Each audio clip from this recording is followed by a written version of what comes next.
आज का जो टॉपिक है वो है डिफरेंस इक्वेशन इन इकोनॉमिक्स। ठीक है, तो डिफरेंस इक्वेशन आज हम जो पढ़ने जा रहे हैं, इसके अंतर्गत जब आपका कोई ऐसा समीकरण या कोई ऐसी एनालिसिस जिसमें डिस्क्रीट टाइम सीरीज डेटा लगा हो। ठीक है, मैंने आपको बताया था डिस्क्रीट टाइम सीरीज डेटा का मतलब होता है 1 मंथ, पहले मंथ ये ग्रोथ थी, पहले मंथ कोई ग्रोथ रही होगी। ठीक है, सेकेंड मंथ क्या ग्रोथ रही है। ठीक है, तो सेकेंड मंथ में यानी जब हम ग्रोथ का डेटा पिछले मंथ के आधार पर कैलकुलेट करते हैं। ठीक है, या आपका हो सकता है कि 2020 में क्या होता, पॉपुलेशन ग्रोथ रेट क्या रही हो, पॉपुलेशन ग्रोथ रेट क्या रही हो, 2021 में पॉपुलेशन ग्रोथ क्या रही हो। तो जब हम 2020 के बाद 21 को कैलकुलेट करते हैं तो 20 को बेसिक मान लेते हैं। तो इस प्रकार का एक पैटर्न आ जाता है, यानी एक निश्चित टाइम इंटरवल के बीच में पैटर्न आपको दिखाई पड़ता है कि 2020 से 21, 21 से 22, 22 से 23। तो इस प्रकार का जब हम पैटर्न देखते हैं तो इस प्रकार के पैटर्न को हम डिस्क्रीट टाइम सीरीज डेटा बोलते हैं। क्या बोलते हैं, डिस्क्रीट। और ये फिनिट होता है, क्या बोलते हैं, फिनिट होता है। इनफाइनाइट तो हो नहीं सकता है, क्योंकि 2021 से 22 के बीच का अगर हम डेटा एनालिसिस कर रहे हैं या ग्रोथ एनालिसिस कर रहे हैं, जीडीपी एनालिसिस कर रहे हैं, तो ये फिनिट कहते हैं। लेकिन आपका जो डिफरेंशियल इक्वेशन होता था, डिफरेंशियल इक्वेशन में इनफिनिट आपका जो इंटरवल रहता था, उसीलिए हम उसको कॉन्टिन्यूअस टाइम सीरीज डेटा के अंतर्गत मेजरमेंट करते थे। ठीक है, तो वहां पर आपको एक्सपोनेंटल फॉर्म में इक्वेशंस ज्यादा मिलती थी, आपने देखा होगा। लेकिन यहां पर क्या होता है, इकोनॉमिक ग्रोथ रेट है, आपका ट्रेड साइकिल फ्लैक्चुएशंस है, इन सब चीजों को हम लोग कैलकुलेट करते हैं। तो इन सब जब चीजों को कैलकुलेट करेंगे तो वो हमको यहां पर डिफरेंस इक्वेशन में दिखाई पड़ती है। तो एक चीज याद रखना कि इकोनॉमिक्स में मोस्टली हम चीजों को जो मेजरमेंट करते हैं, यानी टाइम सीरीज जो आपका डिफरेंस इक्वेशन डेवलप किया जाता है, वो टाइम के रिस्पेक्ट में डेवलप किया जाता है। और ये टाइम के रिस्पेक्ट में आप देखिए, जैसे इकोनॉमी में जीडीपी हम कैलकुलेट कर रहे हैं, इकोनॉमी में हम इन्फ्लेशन कैलकुलेट कर रहे हैं, इकोनॉमी में हम इन्वेस्टमेंट पैटर्न कर रहे हैं, आप देखोगे एफडीआई कितनी आ रही है। इन सब चीजों को कैलकुलेशन जो होता है वो डिफरेंस इक्वेशन के माध्यम से निकलते हैं। तो इस प्रकार का जो डेटा हम कैलकुलेट करते हैं या इस प्रकार का जो चेंजेस मेजरमेंट करते हैं, इसके अंतर्गत पिछले साल का टाइम जो होता है वो अगले साल के टाइम के साथ कंपेयर, यानी पिछले साल के टाइम के कंपेयर के साथ हम उस ग्रोथ को मेजरमेंट करते हैं। तो ये हमारे पास क्या होता है, डिफरेंस इक्वेशन के माध्यम से ही संभव होता है। दूसरी बात क्या होती है कि जो टाइम हमारा है, यहां पर वो टाइम, जैसे अगर मैंने टाइम को ही स्पेशली मान लिया तो वो हमारा डिस्क्रीट वेरिएबल होगा। तो डिस्क्रीट वेरिएबल जो होता है वो किन्हीं दो टाइम के मध्य आपका फिनिट होता है। जो मैंने आपको बताया था कि ये फिनिट होता है, ऐसा नहीं कि दो टाइम के मध्य इनफाइनाइट हो जाए। तो इसको हम यहां पर कैलकुलेट करते हैं।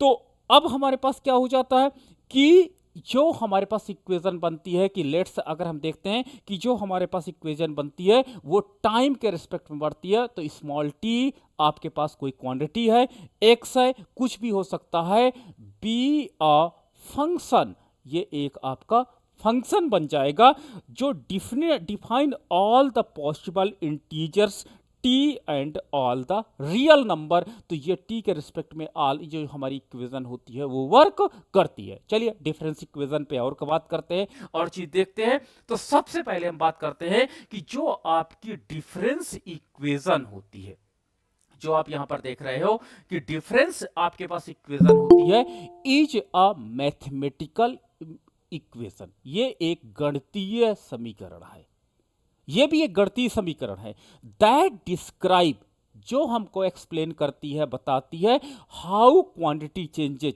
समय के साथ, यानी समय के साथ ओवर द टाइम हमारी जो मात्रा है, चाहे वो जीडीपी हो, चाहे वो इन्फ्लेशन हो, चाहे वो ट्रेड साइकिल में प्रोडक्शन हो, चाहे इन्वेस्टमेंट पैटर्न हो, चाहे वो एफडीआई हो, ये कैसे समय के साथ परिवर्तित होते हैं। तो इसको मेजरमेंट करने के लिए जो हम इक्वेशन यूज करते हैं उसे हम लोग डिफरेंस इक्वेशन कहते हैं।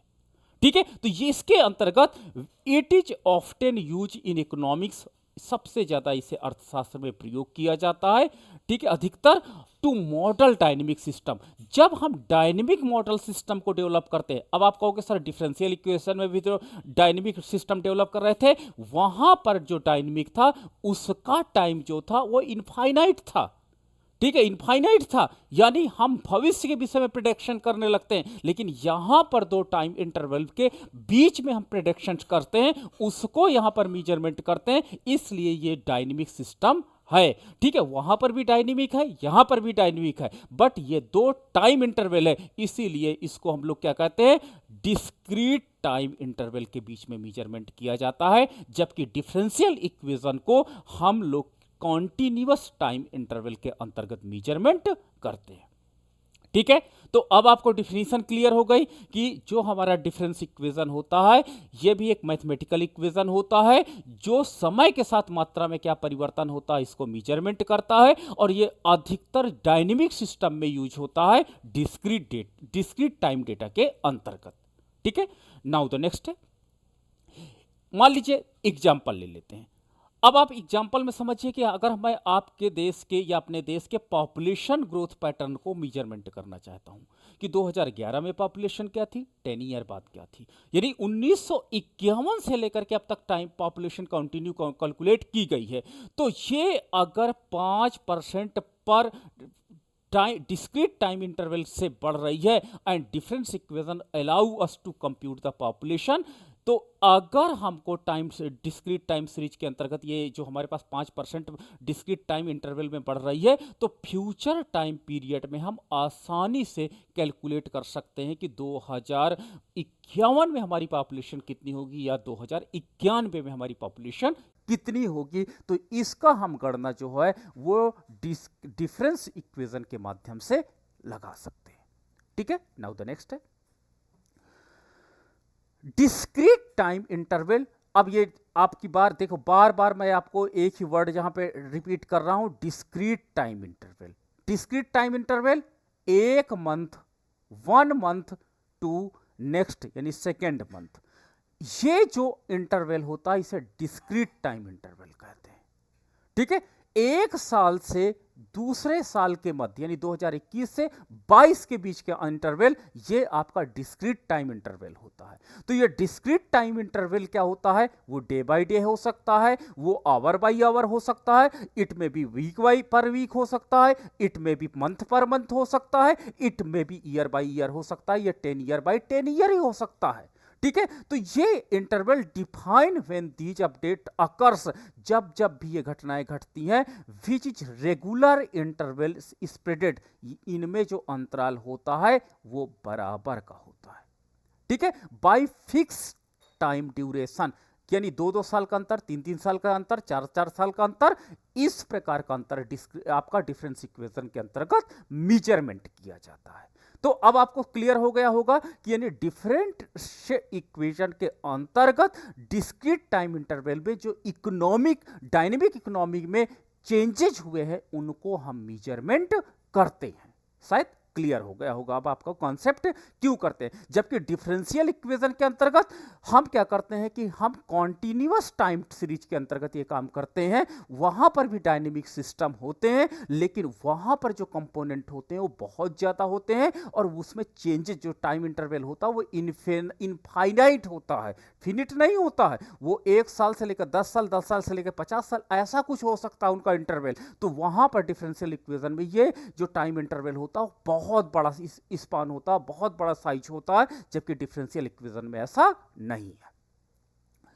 अब आते हैं बात, एक इक्वेशन है, मैं एग्जांपल के रूप में आपके साथ समझाना चाह रहा था तो मैंने एक एग्जांपल लिया।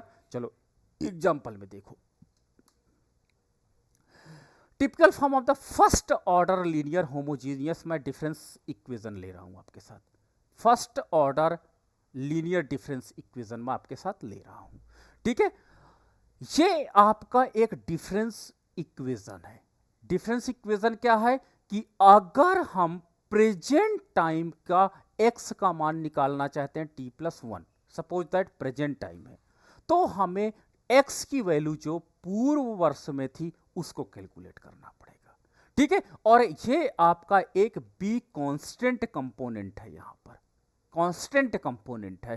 तो यानी अगर हम वर्तमान में पॉपुलेशन है या एनीथिंग है वी वांट टू कैलकुलेट, तो हमें पिछले साल का क्या होता है उसकी वैल्यू चाहिए, और उसके साथ ही साथ हमको कॉफिशिएंट का मान भी चाहिए जो इस इक्वेशन में ए के रूप में कॉफिशिएंट हमारे पास इंक्लूड किया गया है। साथ ही साथ कांस्टेंट टर्म चाहिए जो उसके साथ इंक्लूड है।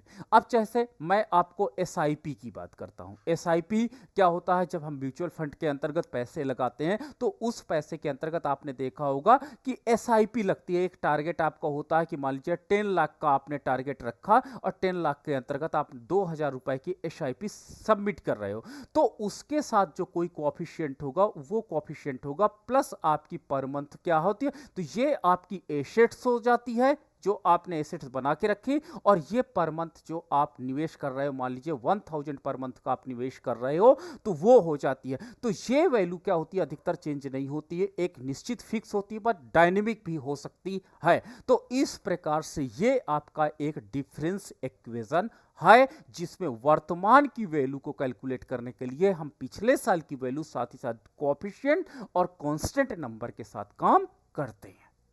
ठीक है, चलिए आगे देखते हैं। एग्जाम्पल में देखिए, वही एग्जाम्पल में let's consider an example of the economics a company inventory level change.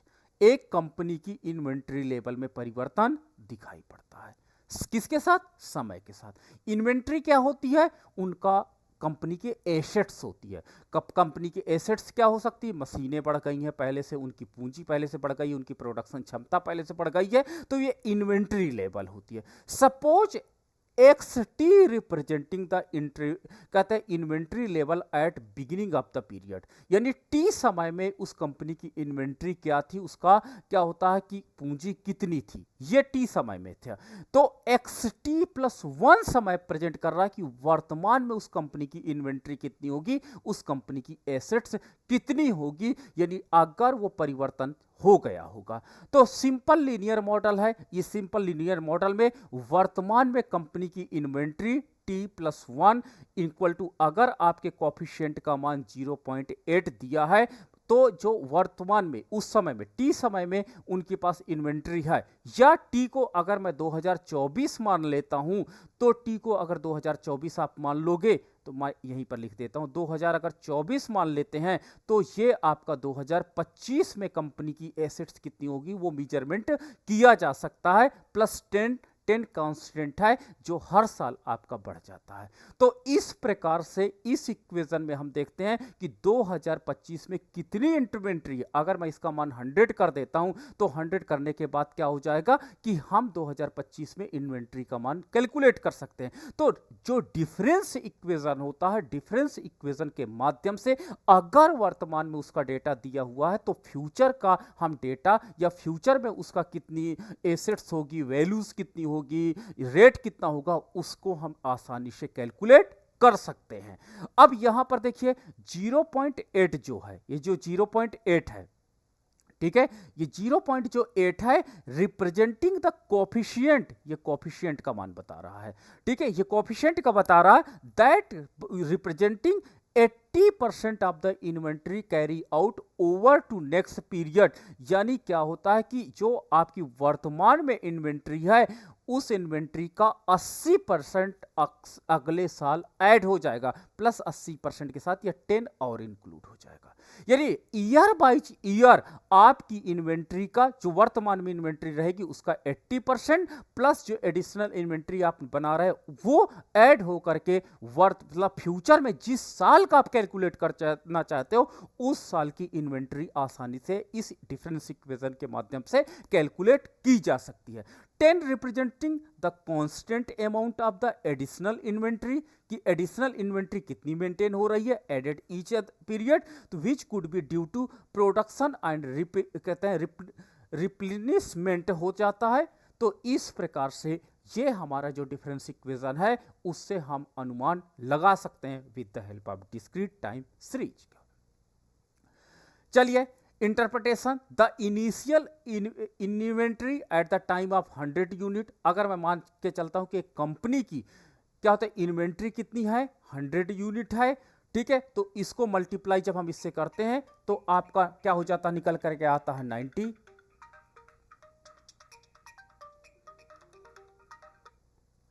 90 निकल करके आता है, प्लस आपका जो 10 है वो ऐड हो जाता है, तो 100 यूनिट ईयर बाइज ईयर आपकी इन्वेंट्री ऐड होती चली जाएंगी। ठीक है, तो इस प्रकार से हमारे पास क्या होता था, initial inventory at the time of 120, और मान लेते हैं कि अगर मेरी वर्तमान, ये हमने यहां से 100 माना है, अगर मेरी प्रारंभिक कितनी है 120 है, तो अब हमारे पास क्या होता है, year by year 106 unit inventory बढ़ती चली जाएंगी। तो इस प्रकार से हम डिफरेंस इक्वेशन के माध्यम से आसानी से कैलकुलेट कर सकते हैं कि ओवर द टाइम, यानी समय के साथ, यानी चेंजेज ओवर द टाइम, समय के साथ आपकी कंपनी की इन्वेंट्री में कितना परिवर्तन होगा, उस परिवर्तन को आसानी से ईयर बाइज ईयर कैलकुलेट किया जा सकता है।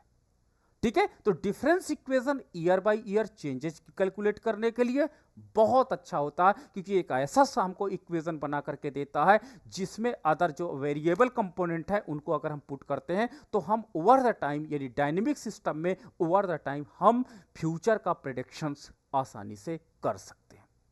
नाउ द नेक्स्ट है characteristic of the difference equation. Difference equation की विशेषताएं क्या होती हैं, चलिए देख लेते हैं क्या विशेषता होती है।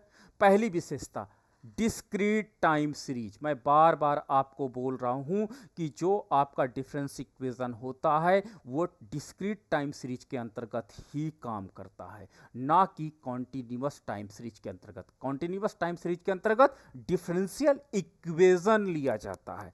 तो difference equation describe how a variable change over the time. Over the time एक वेरिएबल कैसे चेंज होता है, like differential equation which describe the continuous changes over the time, यानी एक साल परिवर्तन कितना हुआ, एक साल के बाद परिवर्तन कितना हुआ, दूसरे साल परिवर्तन कितने हुआ, यानी ओवर द टाइम ये जो चेंजेस होता है उस चेंजेस को ये आसानी से डिफाइन कर सकते हैं।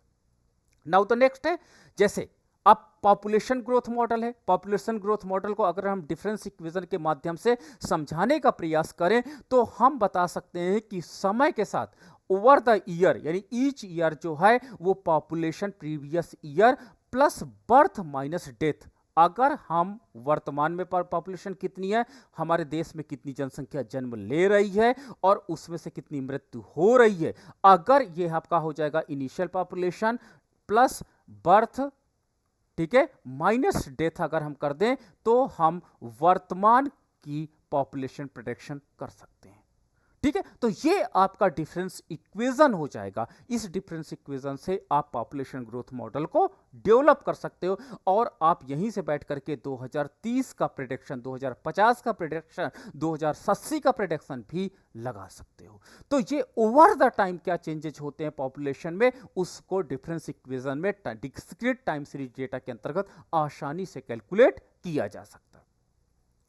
नाउ द नेक्स्ट है रिकर्सिव फॉर्म। याद रखना ये रिकर्सिव फॉर्म में होता है। रिकर्सिव बहुत अच्छा, रिकरेंस इसको हम लोग बोलते हैं। रिकरेंस क्या होता है कि ये आपको क्या होता है कि जो हमारे पास ओवर द टाइम है, टाइम रिकरेंस का मतलब होता है टाइम टू टाइम हमारे पास ग्रोथ कितनी हो जाएगी उसका मेजरमेंट आसानी से किया जा सकता है। तो डिफरेंस इक्वेशन का एक दूसरा नाम भी आप कह सकते हो, रिकर्सिव इक्वेशन भी कह सकते हो। अगर आपसे कोई पूछे कि इसका अगर एनदर नाम क्या दें तो रिकर्सिव फॉर्म पे दे सकते हो, क्योंकि difference equation are often express recursively. Recursively का मतलब होता है कि हम वर्तमान से, ठीक है, या पिछले डेटा से वर्तमान डेटा को हम प्रिडिक्ट कर सकते हैं। तो रिकर्सिव है, यानी वर्तमान की चीजें पाने के लिए हमको रिकर्स करना पड़ेगा, पीछे जाना पड़ेगा, और एग्जैक्ट चाहिए तो और पीछे जाना पड़ेगा, पिछले 5 साल का पैटर्न चेक करना पड़ेगा। तो रिकर्स हम कर रहे हैं, पीछे जा रहे हैं और पीछे जा करके उनके पैटर्न को चेक कर रहे हैं। उनके पैटर्न को चेक करने के बाद फिर हम वर्तमान में और फ्यूचर का प्रेडिक्शन कर रहे हैं, इसीलिए हम इसको रिकर्सिव फॉर्म में कहते हैं। ठीक है, रिकर्सिव क्लियर हुआ। Meaning the value of variable one time period depends on it's value of the previous year, यानी जो प्रेजेंट टाइम की वैल्यू है, ठीक है, जो प्रेजेंट टाइम की वैल्यू है, ये प्रेजेंट टाइम की वैल्यू प्रीवियस टाइम पे से कैलकुलेट की जाती है। ठीक है, एग्जाम्पल आप देख लो कि इस फंक्शन में अगर हम 2025 का डेटा कैलकुलेट कर रहे हैं, 2025 में कोई चीज कैलकुलेट कर रहे हैं, तो 2024 का मुझे चाहे वो जीडीपी हो चाहे इन्फ्लेशन है उसका डेटा चाहिए होगा। तो ये रिकर्सिव फॉर्म में काम करता है। तो इस इक्वेशन में आप प्रूफ कर सकते हो कि t+1 की वैल्यू को कैलकुलेट करने के लिए आपको 1 साल पीछे जाना पड़ेगा, तो -1 करना पड़ेगा, तो यानी x आपका t की वैल्यू चाहिए, वेयर द वेरिएबल x जो होता है वो time t+1 depends upon the value of time t पर डिपेंड करता है, और इसके साथ ही साथ कोफिशिएंट वैल्यू a और आपके पास कांस्टेंट वैल्यू b पर भी निर्धारित करता है। ठीक है, तो उस समय जो आपका क्या कहते हैं कोफिशिएंट का मान क्या था उस समय प्रीवियस ईयर में, तथा कांस्टेंट की वैल्यू क्या थी, इसके आधार पर हम कैलकुलेट कर सकते हैं। तो अब आपसे कोई पूछे कि रिकर्सिव इक्वेशन क्या होती है, तो आप तुरंत बोल देना डिफरेंस इक्वेशन। क्यों होती है? क्योंकि वर्तमान का डेटा एक्सेस करने के लिए पिछले साल का हमको डेटा होना इंपॉर्टेंट है। अगर पिछले साल का डेटा नहीं है तो आपको वर्तमान में बात नहीं बनने वाली है, क्योंकि ये रिकर्सिव फॉर्म में काम करता है। नाउ द नेक्स्ट है लीनियर एंड नॉन लीनियर। अब आपको बात आती है कि क्या difference equation can be linear and non linear. Yes, ये लीनियर भी हो सकता है। जो आपका क्या कहते हैं डिफरेंस इक्वेशंस होते हैं ये लीनियर होते हैं, और ये नॉन लीनियर होते हैं। नॉन लीनियर मतलब क्या होता है कि इनका जो पैटर्न होता है, जैसे पॉपुलेशन ग्रोथ है, सपोज दैट ऐसा पैटर्न है, ये दिस इज क्या कॉल्ड कहे, ये क्या कहलाएगा, लीनियर फॉर्म। बट अगर पैटर्न में कुछ ऐसा चेंजेस आपको दिखाई पड़ता है, जैसे आपने म्यूचुअल फंड का, आपने शेयर बाजार का पैटर्न देखा होगा, तो ये आपका क्या कहलाता है, नॉन लीनियर। ठीक है, तो ये जो आपका पास होता है ये हो सकता है ये बढ़े फिर ये घट सकता है, इट में भी बढ़ सकता है घट सकता है, तो ये नॉन लीनियर पैटर्न भी हमको दिखाई पड़ता है।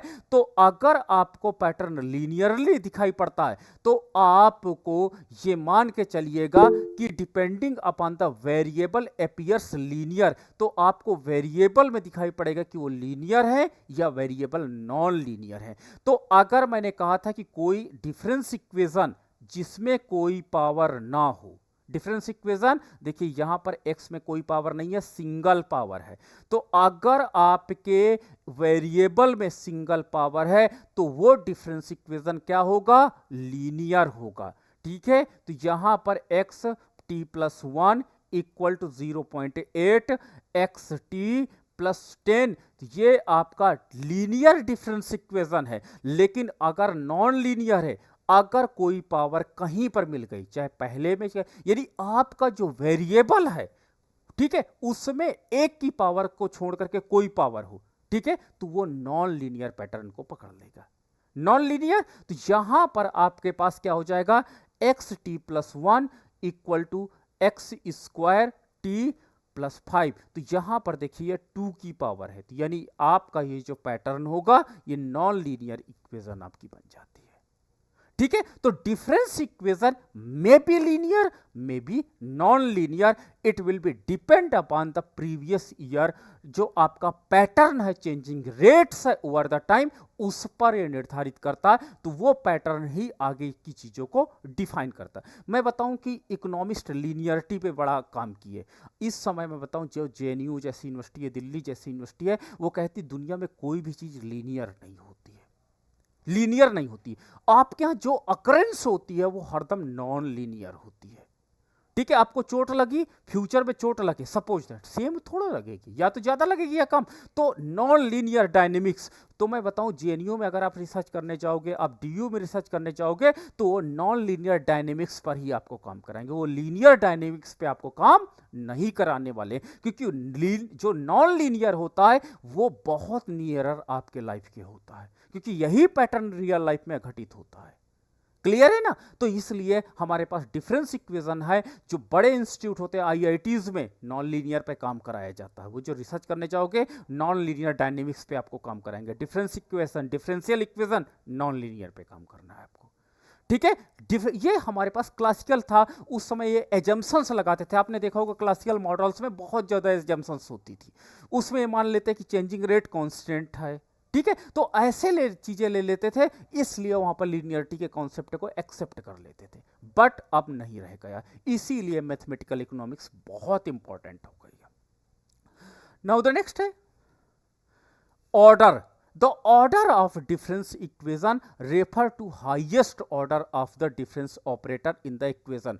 First order difference equation, देखिए फर्स्ट ऑर्डर डिफरेंस इक्वेशन आपको मिलेगा, आपको सेकेंड ऑर्डर डिफरेंस इक्वेशन ये मिलेगा, आपको थर्ड ऑर्डर डिफरेंस इक्वेशन। तो देखिए फर्स्ट ऑर्डर डिफरेंस इक्वेशन, देखिए वर्तमान और प्रीवियस ईयर का टाइम है। देखो क्या है, यहां से आप पता चलेगा, यहां पर स्क्वायर नहीं रहेगा, t+1 है तो फर्स्ट ऑर्डर है। अगर आपका t+2 है तो ये सेकेंड ऑर्डर होगा, और थर्ड ऑर्डर भी आप कह सकते हैं, yes it may be possible.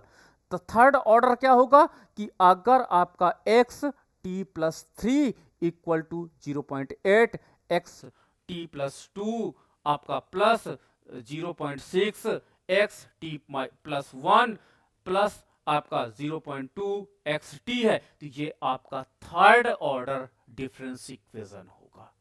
ठीक है, तो जैसे आप वहां पर आप अवकलन के अंतर्गत आप first order, second order, third order अलग अलग चीजें पढ़ते थे, बट यहां पर आप बहुत केयरफुली आप देख लीजिएगा कि फर्स्ट ऑर्डर क्या होता, सेकंड ऑर्डर क्या होता, थर्ड ऑर्डर क्या होता, और इनके एक एक चैप्टर बनाए गए हैं। आपको बेसिक आपकी इकोनॉमिक्स में रखी गई है।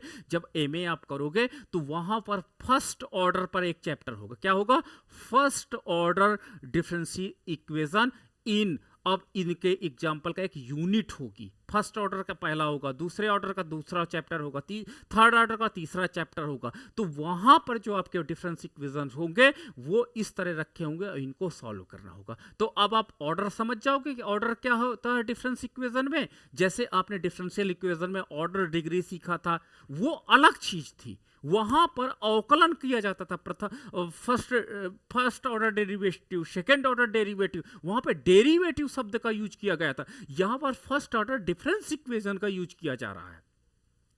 नाउ द नेक्स्ट है होमोजीनियस एंड इनहोमोजीनियस। आपने होमोजीनियस फंक्शन पढ़ा होगा, ठीक है। होमोजीनियस फंक्शन क्या होते थे, होमोजीनियस में क्या होता था कि इंडिपेंडेंट वेरिएबल में अगर कोई चेंजेस किया जाता था तो डिपेंडेंट वेरिएबल में सेम चेंजेस दिखाई पड़ता था, यही था ना होमोजीनियस फंक्शन, अगर आपको याद हो होमोजीनिटी की कंडीशन।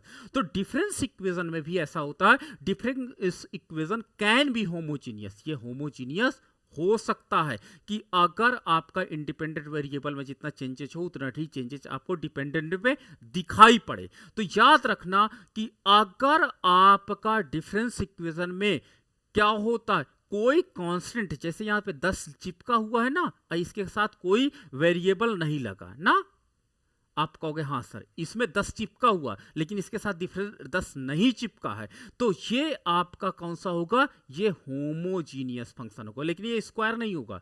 ठीक है, आपने देखा होगा ये होमोजीनियस है, आपका होमोजीनियस फंक्शन है, यानी इसके साथ कांस्टेंट वैल्यू नहीं लगी होती है, कांस्टेंट वैल्यू नहीं लगी होती है, जबकि इन होमोजीनियस फंक्शन में कांस्टेंट वैल्यू लगी रहती है।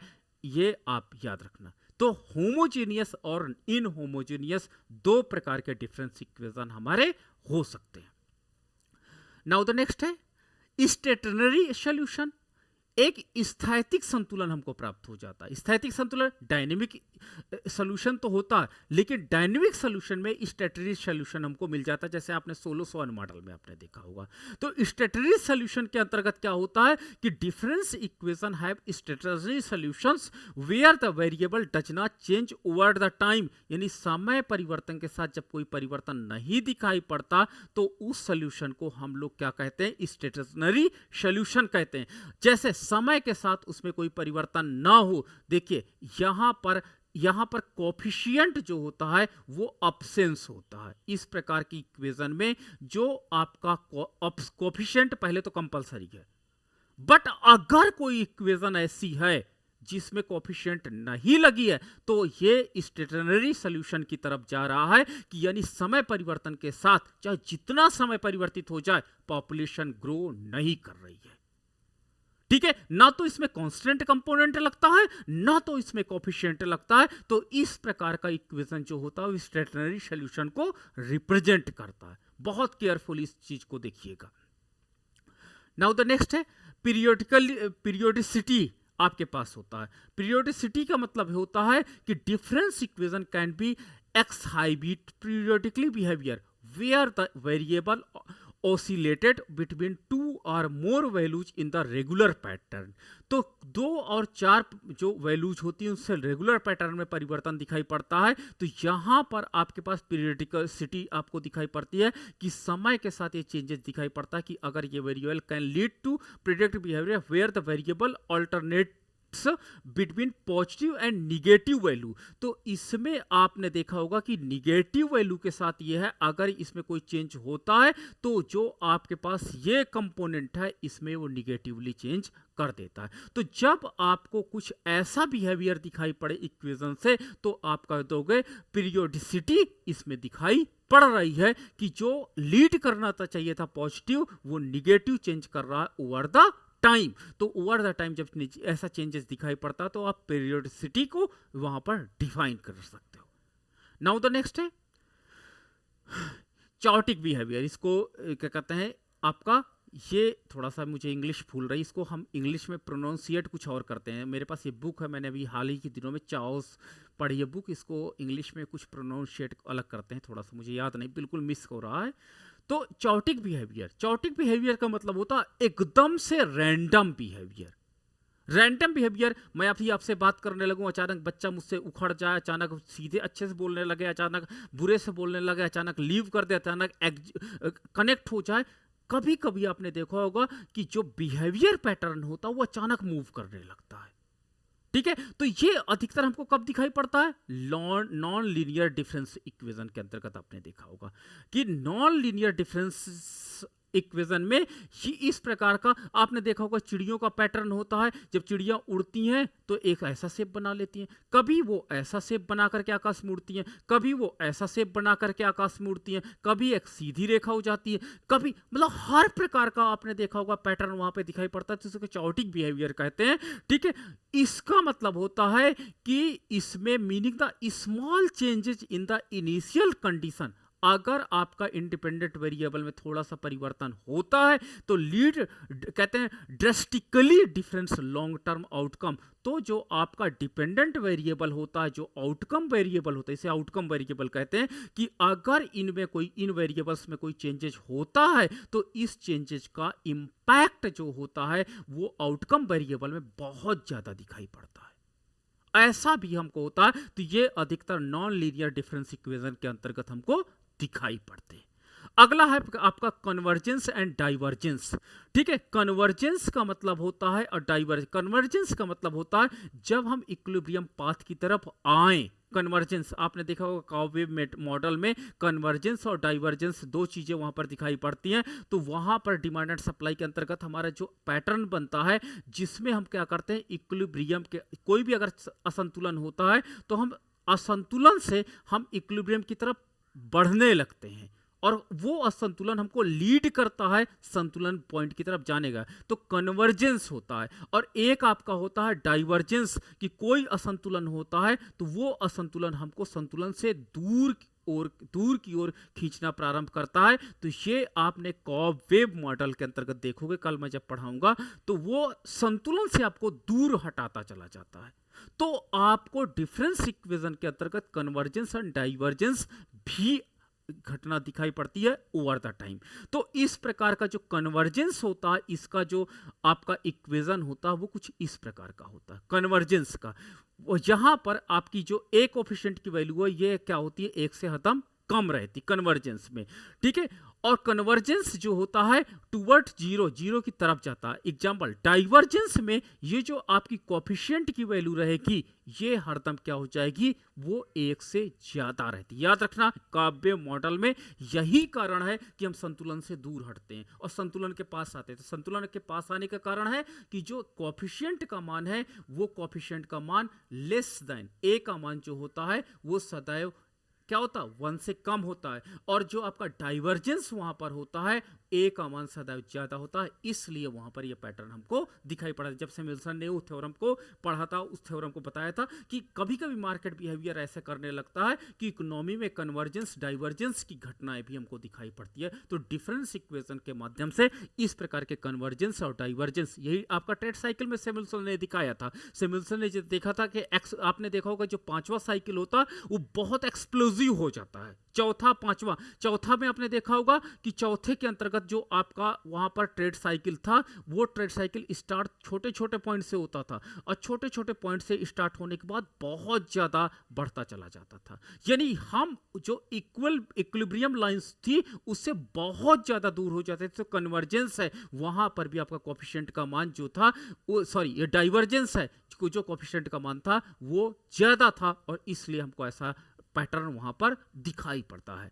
तो इस प्रकार के जो बिहेवियर्स हैं वो हमको दिखाई पड़ते हैं। और आपका 10th पॉइंट है, अब हम देखेंगे कि जो आपका एप्लीकेशन डिफरेंस, आपका डिफरेंस इक्वेशन है वो कैसे इकोनॉमिक्स में एप्लीकेबल होता है। तो difference equation are widely used in economics, model various dynamic process, जहां पर भी डायनेमिक प्रोसेस होती है एंड ओवर द टाइम चीज़ों को कैलकुलेट करना होता है। जैसे आप इन्वेस्टमेंट की बात करते हो, जैसे आप कंजप्शन की बात करते हो, जैसे आप सेविंग की बात करते हो कि समय के साथ एफडीआई है, कंजप्शन है, सेविंग्स है, कैसे इकोनॉमिक ग्रोथ है, कैसे चेंज हो रहा है। जैसे आपने एग्जांपल में देखा होगा स्लो ग्रोथ मॉडल है, ठीक है। Difference equation to describe how to capital stock involve, कैसे पूंजी का जो स्टॉक है ओवर द टाइम्स यूज करने पे, an economy under going the technical progress and saving, in component को लेकर के वहां पर इकोनॉमिक ग्रोथ मॉडल को डेवलप किया गया। तो जो डिफरेंस इक्वेशन होता है वो शॉर्ट टर्म के लिए, मैं अल्पकालीन घटना के लिए बहुत इंपॉर्टेंट होता है, ठीक है। अल्पकालीन घटना के लिए उसकी प्रोसेस को बताने के लिए बहुत इंपॉर्टेंट होता है, तो इसका प्रयोग सबसे ज्यादा किया जाता है। यहां तक किसी बच्चे को कोई समस्या अगर हो तो बताइए। मैंने बेसिक यहां पर पढ़ाया सारी चीजें, इतना बेसिक आपको डिफरेंस इक्वेशन पढ़ने में बहुत अच्छे से आना चाहिए। अगर आपको इतना नहीं आता है तो समझ जाइए प्रॉब्लम है आपके साथ। अगर इतनी चीजें समझ गए तो अब आप डिफरेंस इक्वेशन में कहीं मात नहीं खाओगे। हाँ, अलग बात है मैथमेटिक्स वीक है, वहां पे मात खा जाओ, अलग बात है, लेकिन आपके कॉन्सेप्चुअल क्लियरिटी में कोई प्रॉब्लम नहीं आएगी। चलो अब हम एक डिफरेंस इक्वेशन देख लेते हैं और उसको हम क्या करते हैं, टेस्ट भी कर लेते हैं कैसे होता है। तो चलिए देखिए, first order linear difference equation पे मैं काम करने जा रहा हूं। फर्स्ट ऑर्डर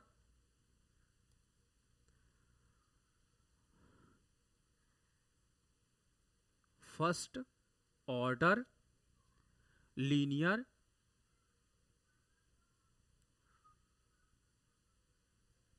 डिफरेंस इक्वेशन,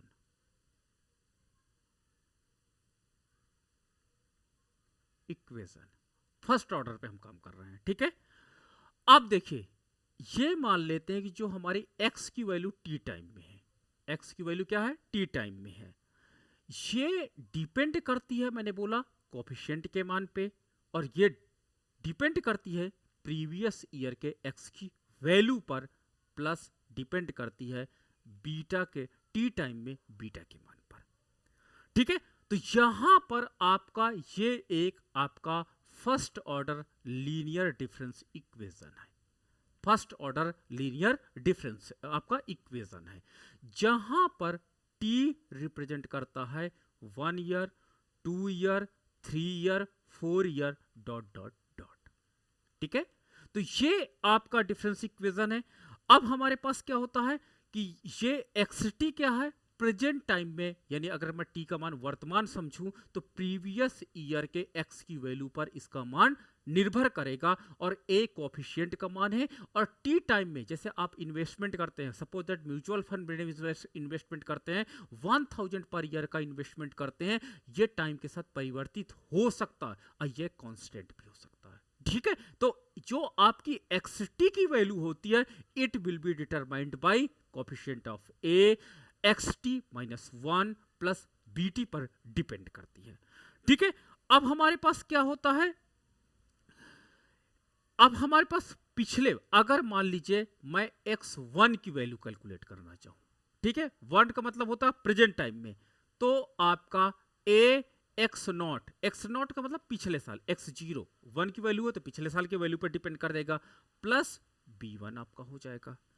इसी प्रकार अगर मैं देखो ये x1 की वैल्यू किस पे डिपेंड करती है, पिछले साल की x1 की वैल्यू पर डिपेंड करती है, और पिछले आपका वर्तमान में b कांस्टेंट का मान है उस पर निर्भर करता है। अगर मैं और पीछे साल जाऊं, x2 पर मैं जाऊं, तो x2 का जो मान होगा वो किस पर निर्भर करेगा, a x1 प्लस आपका b2 पर निर्भर करेगा। अब आप जानते हो कि x1 का मान हमको गिवन है, ऊपर देखो आपका x1 का मान गिवन है, तो चलो x1 का मान इस इक्वेशन में रख दो। तो अब जब आप x1 का मान इसमें रखोगे तो क्या हो जाएगा, x2 equal to a, x1 का मान मैं रख रहा हूं तो आपका हो जाएगा a x0 प्लस आपका b1 ब्रैकेट क्लोज हो जाएगा प्लस b2 हो जाएगा। ठीक है, अब इसको अगर मैं ओपन करूं इस ब्रैकेट को, तो ब्रैकेट को ओपन करने के बाद क्या हो जाएगा, A square X zero plus A B one plus आपका बी टू हो जाएगा। ठीक है, तो इस प्रकार से हमारे पास ये आपका इक्वेशन बन जाता है। ठीक है, x2 के लिए। इसी प्रकार से अगर मैं x3 को कैलकुलेट करना चाहूं तो x3 को कैलकुलेट करूंगा तो इसी नियम से a x2 प्लस p3 इस तरह से मैं कैलकुलेट करना चाहूंगा। अब यहां पर x2 का मान रख दूंगा। x2 का मान देखो अभी मैंने ये कैलकुलेट किया, ये यहां पर कैलकुलेट करके मैंने रखा x2 का मान। ठीक है, तो इसको मैं रखता हूं तो रखूंगा क्या हो जाएगा, a आपके पास x2 का मान है a square x0 plus A B one plus b2 आपका प्लस b3। अब इसको ब्रैकेट को तोड़ दो, तो जब ब्रैकेट को आप तोड़ोगे तो क्या हो जाएगा, a की power 3 x0 plus a square b1 plus ab2 plus b3। अब ध्यान से देखो इन तीनों समीकरणों को बहुत केयरफुली देखना। मैं जिसको ये कर रहा हूं, ये रेक्टेंगुलर में मैं वो कर रहा हूं, मैं इसको कलर चेंज करके लाता हूं। ये देखो, एक इस समीकरण को बहुत गौर से देखो, आप इस समीकरण को बहुत गौर से देखो, और इस समीकरण को बहुत गौर से देखो। ओवर द टाइम आपने देखा होगा कि यहां पर x1 का जब मैंने मान निकाला, x1 का मान निकालना चाहा तो x की मान वैल्यू 0 है, एक कोएफिशिएंट b1 है। जब मैं आपका क्या x2 का मान निकाल रहा हूं तो देखो 2 निकालते ही यहां पर आपका स्क्वायर हो जाता है। स्क्वायर होने के बाद x0 हो जाता है प्लस ab1 हो जाता है, आपका b1 b2 शुरू हो जाता है यहां पर। तो x की पावर 2 x a की पावर 2 a की पावर 1, यहां पर b1 b2 चालू हो जाता है। जब मैं 3 पैटर्न पे आता हूं, तीसरे पैटर्न पे, तो यहां पर देखिए a की पावर 3, यहां पर भी देखो मैं 3 कैलकुलेट कर रहा हूं, यहां पे पावर 3 हो जाए, फिर a की पावर 2 हो गई, और फिर a की पावर क्या हो गई, खत्म हो गई, यानी 1 हो गई। यहां पर b1 b2 b3 हो गया। तो मैं डायरेक्ट क्या लिख सकता हूं क्या कि x4 बराबर a की पावर 4 x0 प्लस a की पावर 3 आपका b1, ठीक है, प्लस a की पावर 2 आपका b2 आपका प्लस a आपका b3 प्लस b4। क्या ऐसा मैं लिख सकता हूं? पैटर्न देखो, उसी पैटर्न को मैंने फॉलो कर लिया जो ऊपर वाले पैटर्न को मैंने सॉल्व किया था। इसी प्रकार x5 भी आप निकाल सकते हो, इसी प्रकार आप x6 निकाल सकते हो। ठीक है, तो डिफरेंस इक्वेशन जो होता है वो टाइम टू टाइम आप इसको कैलकुलेट कर सकते हो। तो इसको अगर मैं पैटर्न को, अगर मैं इसको एक स्टैंडर्ड फॉर्मेट में लिखने का प्रयास करूं, तो स्टैंडर्ड फॉर्मेट में जब मैं लिखूंगा कि x t टाइम में कितना होगा, तो मैंने 4 की जगह t रख दिया है, तो अब क्या हो जाएगा, a की पावर जहां जहां 4 है ये t हो जाएगा, ठीक है, x 0 हो जाएगा, प्लस ए की पावर आपका देखो यह 3 है, तो कैसे लिखेंगे, t-1 लिख देंगे, यानी 4 में अगर ये 4 रखा जाएगा तो 4 में से 1 घटेगा 3 बचेगा, ये आपका b1 हो जाएगा, प्लस आपके पास क्या हो जाएगा, a t-2 हो जाएगा, 2 4 है, 4 में से 2 घटेगा 2 बचेगा। इसी प्रकार आपका यहाँ पर b2 हो जाएगा, प्लस आपके पास क्या हो जाएगा, dot dot dot plus a bt आपके पास -1 प्लस bt, ये स्टैंडर्ड फार्मूले में कन्वर्ट हो गया। ठीक है, ये जो इंटर मैथमेटिक्स पढ़े होंगे उन बच्चों को बहुत आसानी से चीजें क्लियर हो रही होंगी कि इस पैटर्न को, ये जो ओवर द टाइम हमारे पास डेवलप हो रहा है, उनको एक स्टैंडर्ड फॉर्मेट में रखा जा सकता है। और इसको मैं किस पे लिख सकता हूं, xt इक्वल टू a की पावर t x0 प्लस आपका समीशन, क्योंकि ये पूरा जोड़ है तो ये समीशन आपका हो जाएगा, समीशन t आपका हो जाएगा k इक्वल टू 1 हो जाएगा, a की पावर t माइनस k हो जाएगा, और आपका b आपका b k हो जाएगा। तो ये आपका difference equation as a standard format में आपका हो गया। देखिए यहां से हमने फर्स्ट ऑर्डर लीनियर डिफरेंशिएशंस को हमने कैलकुलेट किया था और हमारा स्टैंडर्ड फॉर्मेट में वो कन्वर्ट होकर के आ जाता है। तो ये पैटर्न आपको एग्जाम में नहीं करना, ये देखिए कि हम कैसे स्टैंडर्ड सॉल्यूशन तक पहुंच रहे हैं डिफरेंस लीनियर इक्वेशन के माध्यम से, उसको मैंने आपके साथ इलेबरेट करने का प्रयास किया है। ठीक है, अब चलिए एक एग्जांपल आपकी मैथमेटिक्स इकोनॉमिक्स में ले लेते हैं और आपके साथ सॉल्व करा के दिखा देते हैं कि क्या मैथमेटिकल इकोनॉमिक्स में इसे आप सॉल्व कर सकते हो या नहीं कर सकते हो डिफरेंस इक्वेशन के अंतर्गत। तो वो चीजें मैं आपके साथ एक बार देखना चाहूंगा कि फर्स्ट ऑर्डर डिफरेंस इक्वेशन आप सॉल्व कर पाते हो या नहीं कर पाते हो। तो चलिए देखो कैसे एग्जाम में क्वेश्चंस आते हैं, उनको हम कैसे सॉल्व करते हैं। एक मेरे पास है, कह रहा कि सॉल्व करिए, क्या सॉल्व करना है, मेरे पास है delta y t, delta y t equal to -0.2 y t, यानी जो आपकी टी टाइम में इनकम में, नेशनल इनकम में परिवर्तन होता है, it will be depend upon coefficient -0.2 y t पर निर्भर करती है। तो कहते हैं सॉल्व द इक्वेशन, इस इक्वेशन को हमको सॉल्व करना है। चलो सॉल्व करते हैं, सॉल्व द इक्वेशन। तो चलो डेल्टा वाई टी को तोड़ते हैं। तो डेल्टा वाई टी का मतलब क्या होता है, डेल्टा वाई टी का मतलब हो जाएगा कि y t plus 1 minus y t, यही तो डेल्टा हुआ। डेल्टा का मतलब क्या हुआ कि आपको वर्तमान, जैसे 2024 का जीडीपी है उससे 23 का घटा दो तो आपको डेल्टा वाई टी का मान निकल आएगा, इक्वल टू आपके पास क्या हो जाएगा, -0.2 वाई टी हो जाएगा। अब हमारे पास क्या होता है कि इसको मैं इधर ले आता हूं, ये जो आपका -0. आपका है, इसको हम ले आते हैं इस साइड, तो आपका हो जाएगा क्या कि y t plus 1 minus y t plus 0.2 y t equal to 0 हो जाएगा। चलो अब इसको इससे घटाया जा सकता है, यस, क्योंकि ये 1 वाई टी है, ये 0.2 वाई टी है, तो आपके पास हो जाएगा y equal to t plus 1, आपके पास माइनस में बड़ा है -0.8 वाई टी हो जाएगा इक्वल टू 0। अब हमारे पास क्या हो जाएगा कि हम इसको और आगे बढ़ते हैं, तो जब और आगे बढ़ेंगे तो हम इसको उस साइड ले जाते हैं, तो जब उस साइड हम ले जाएंगे तो y आपके पास क्या हो जाएगा, y t plus 1 equal to 0.8 y t हो जाएगा, सॉरी वाई टी हो जाएगा। चलो अब हम मान लेते हैं टी इक्वल टू 0। अगर हम 0 टाइम की बात करें, ठीक है, तो प्रेजेंट टाइम की जो आपके पास इनकम होगी, जो 1 टाइम की इनकम होगी, ठीक है, 1 टाइम की आपके पास 0 पे, हमारे पास 0 पे हम रखते हैं, तो जब हम 0 पे रखेंगे तो y1 बराबर क्या हो जाएगा, 0.8 y हो जाएगा। ठीक है, y 0 हो जाएगा। ये आपका पहला 0, सॉरी इसको मैं यहां पे रख लेता हूं, ये अगर आप 0 टाइम की बात करते हैं, ठीक है।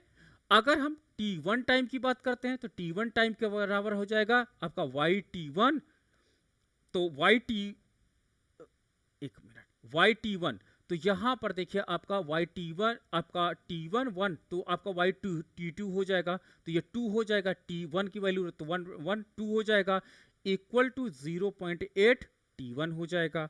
ठीक है, इसी प्रकार से आपका वाई थ्री 0.8 टी टू हो जाएगा, इसी प्रकार वाई फोर 0.84 हो जाएगा, वाई फोर हो जाएगा। ठीक है, वाई यहाँ पे 3, ये जो आपका होता है ये 3 होता तो ये 2 होता, प्रीवियस शेयर होता ना, तो ये 3 हो जाएगा। तो अब हम लोग क्या कर सकते हैं कि इसको हम ऐसे भी लिख सकते हैं क्या, कैसे, 0.8 आपके पास 0.8